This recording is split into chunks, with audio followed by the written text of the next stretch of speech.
Welcome back to the Pitch Pod. We're excited to have you here. I'm your host, as always, Jeff Stebbins, and I'm joined with my co-host, Joe Janner. Joe, the man with the plan, we're happy to have you back. How are you doing? Happy Bear, thank you, Jeff. Appreciate the recognition. Yes, I am the man. I do have a plan and love to bring it to you here. Excited for this episode. I like that. Yeah. Joe is the detailed kind of guy where he's always planning something. But at this point, Joe, we had a pretty interesting match this previous week, and I was hoping you could kind of recap that for our viewers. For sure. Last week, Fulham versus Everton, result 0-0, draw, but it was a contest that they could have had multiple goals on multiple sides. I thought, especially the first half was well contested, both sides back and forth, a couple of missed opportunities. Really, for me, it was exciting. I know it wasn't maybe the marquee matchup. We even referenced that last week in the sense that it wasn't what probably maybe top level or other media outlets might have picked as the match of the week. But at the Pitch Pod, we went with it. We thought it was going to be something that was going to be contested well, and I think it played out to be that way. Again, if you showed up for goals, you might have been disappointed. But if you showed up and you viewed it as a spectator, someone that enjoys the game, you got an entertaining match.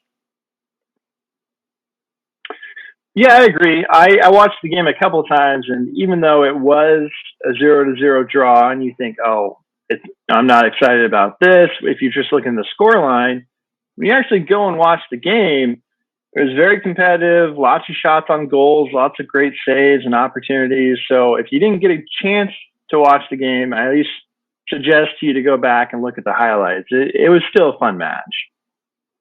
Agreed. And I know I didn't get the mark. I didn't hit the mark aside for the fact that I thought that Fulham wasn't going to score. So I hit that if I'm trying to give myself a pat in the back for getting something on the mark. But I had picked Everton winning 2-0, and they didn't. Yeah, and I went the other way. I went Fulham 1-0. I will take a small pat in the back to myself there, as the game was pretty close, how I predicted, and it ended in the draw. So I'll give myself a little half pat, not the full pat, the half pass this week. Half pat. Right. So looking ahead, we have another awesome game. I'm excited for this one too, and there's been some stuff going on, so it's going to be interesting to see how it plays out.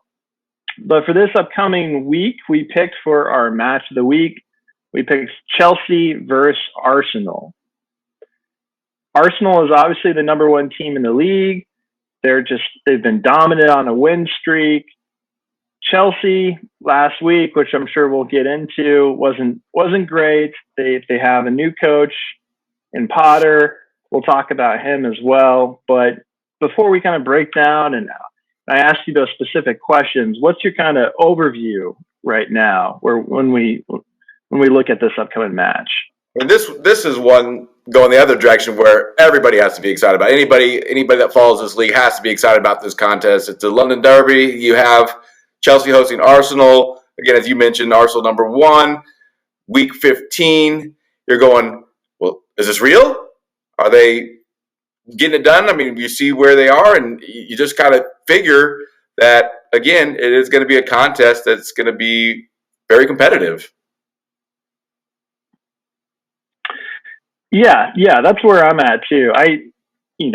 Most people might just automatically assume Arsenal, easy win for them. But one of the things I wanted to talk to you about today was they're coming off a pretty quick turnaround from playing in their Europe League game. And how do you think that's going to impact them for this upcoming Chelsea match? Well, I think you have to recognize the fact that it was a tough competition for them, and they will have one less day of rest, whereas Chelsea had their Champions League match the prior day. It provides Chelsea with an opportunity to have that one extra day of rest, another day of training to prepare themselves specific for this match. And so I know you referenced Arsenal. I do think that it's going to have an impact in a sense that it was them needing to win to finish top of their group. They were there. It was closely contested. where Arteta made some changes late to probably play some players. Maybe it was his plan, maybe not, but it looked like he was a little bit nervous in the sense that and he put players out there that he wanted to make sure he sealed the deal. It did. It came out victorious 1-0 to get it, but I think that there's going to take something from him. Gabriel Jesus played, didn't score. I think that was part of what he was hoping for, to give him back in the confidence. I mean, he's at 5 goals at the season, start off hot, but not so much now, and wondering where and if he's going to show up those upcoming contests. So it's probably going to play a factor into this game. Yeah, I think so as well. Jesus, he's been very supportive and helping his teammates out, and always very productive. But you're right, he's been a bit quiet when it comes to putting the ball in the back of the net. He hasn't been scoring like we thought he would at the beginning of the season. What are your thoughts on Chelsea? Well, that's a great question. In a sense, what is Chelsea doing? I don't know that anybody could go on record saying that they could tell you 100% where they're going to be positioned, what kind of system they're going to be playing within, personnel. I mean, I think that there's going to be some definites. The most exciting for me, I think, and maybe a point to look into even further, is it's Aubameyang's return versus Arsenal. I think he went out there and said Arsenal something about not taking it personal. And he's set to have an impact. He's set to, I think, impact his influence on this game. I think he would be more than happy to be interested to see if he scores a goal in this game against Arsenal, his former team. You got to go, wow, it's going to be something else. So I think still a question mark, but I think that they're going to bring the competition at home. And in this fixture, this London derby with their host to Arsenal, I think that they've got to in it to win it.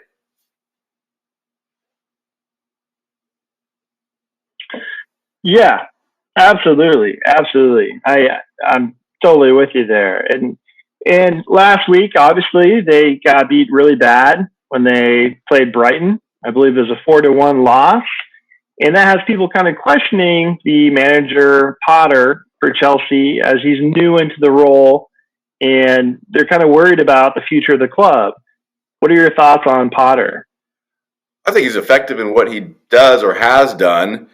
But I think my questions then lie with, well, is it time to maybe have a little bit more defined idea of the identity of this team and what his squad he has to work with, and maybe it's time to commit more to being more consistent with his selection, being more consistent with the ideas about what he's going to do? Is it more so that rather than thinking so much about the opposition, I've always thought that the manager's role is to think about their club, their team, doing what they need to do, implementation and training to make sure that club has an identity and how they play rather than focusing on the opposition. You have people in the back room that can tell you what Arsenal is going to do, how they're going to line up, what they're going to do, what they're going to play. But the manager's role, I believe, is to create an identity to get the most out of what you have to work with and to settle on something. And I think having flexibility and being able to play in a multitude of styles or within a different system, that's great. That's good. The top teams have to do that. But I feel like in his role in this time, in this position, he's got to figure out more so along the lines of making a decision of sticking with the plan. Yeah, you make some great points there. And I personally think he needs to be able to finish out the season, maybe even another season, to really be able to judge him and his effectiveness. But I'm also not the kind of person that, puts all the blame on the head coach or give them all the emphasis and congratulations when they do win. As you mentioned and alluded to, it's an organization. The players have to show up, be ready, trainers, owners. So I think it's kind of unfair to put the pressure and the weight solely on the shoulders of the head coach.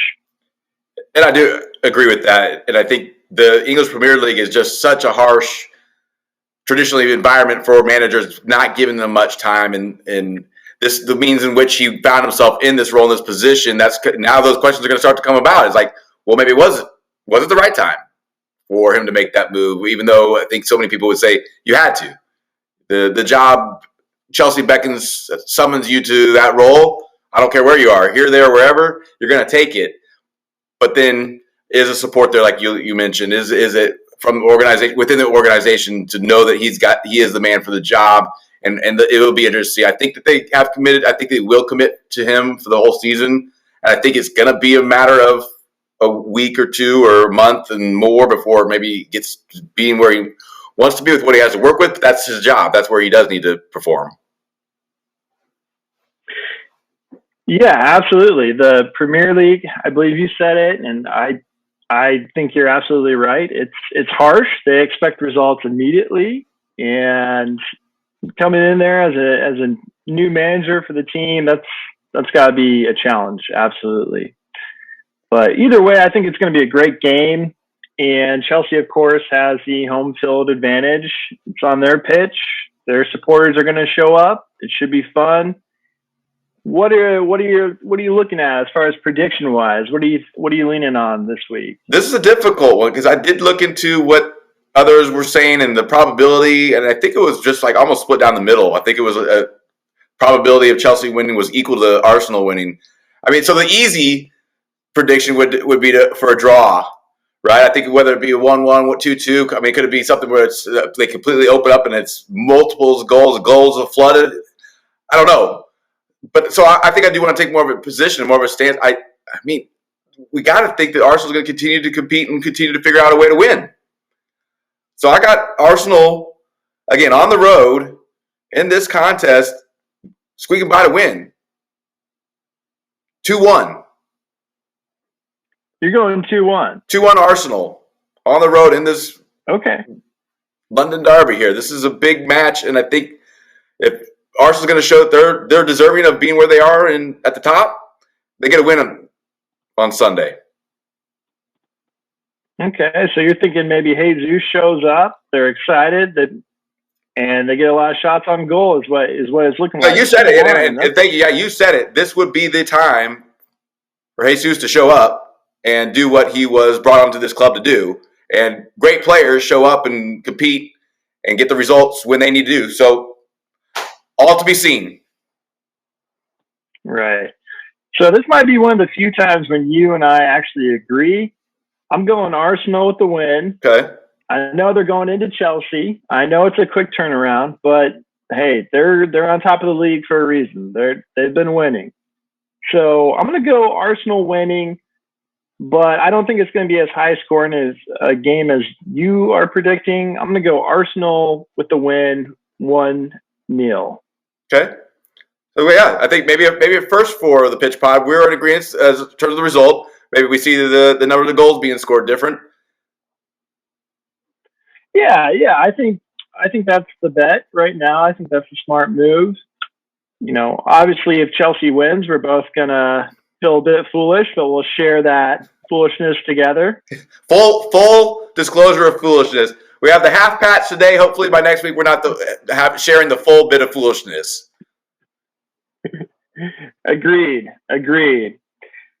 Well, it's going to be a fun game, so I hope everyone tunes in for it. Thank you for tuning in to the podcast. Please like, subscribe, and as always, keep pitching out there. In a game with a round ball, a round post, anything can happen.